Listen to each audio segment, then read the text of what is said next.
I just went into a company that I'm going to get to make my own decision. And that transition for me is clients first, but people always. Nobody's successful in the corporate world without everybody pulling on the same rope in the same direction.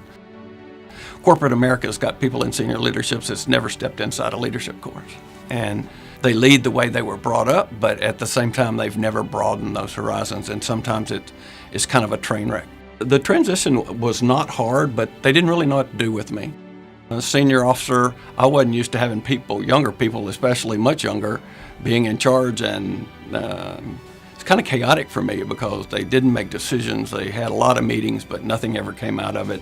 Certainly wasn't the discipline that I was used to, right? So you really have to get used to that kind of laissez-faire. We're going to talk about a lot of things, but nothing comes out of it, right? In the military, you make decisions, everybody claps hands, and off we go when we take the hill, right? Not so much in the corporate world. It probably took me 6 months to a year to feel like I fit in. You've got to give yourself time to understand the leadership that's around you, right? What's their experience? What do they bring to the table? You got to know the company you're going to. You got to want to go. You got to know what they're doing, and you got to know where you want to go in that company. In the military, straightforward. Somebody leaves, somebody comes behind. Corporate world, not that way at all.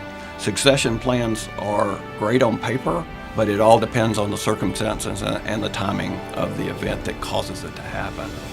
I would tell anyone that's preparing, coming from the military into the corporate world, while it may be written, don't ever think that you're not going to be considered, because it just depends on who's ready at the time.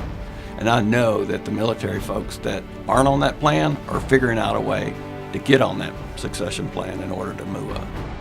The men and women coming out of the military today are a perfect fit for corporate America. They come in with a set of people skills that corporate America doesn't have. The military training that I got, it brought purpose. We're trustworthy, articulate, confident in what we do. We have leadership skills that most of the others don't have. 99.9% of those people coming out of the military are going to have a very sharp moral compass and ethics-driven leadership style. The compass, you got to set it, and you got to stay on the azimuth, and if you do that, you'll be fine, and they'll respect you for it.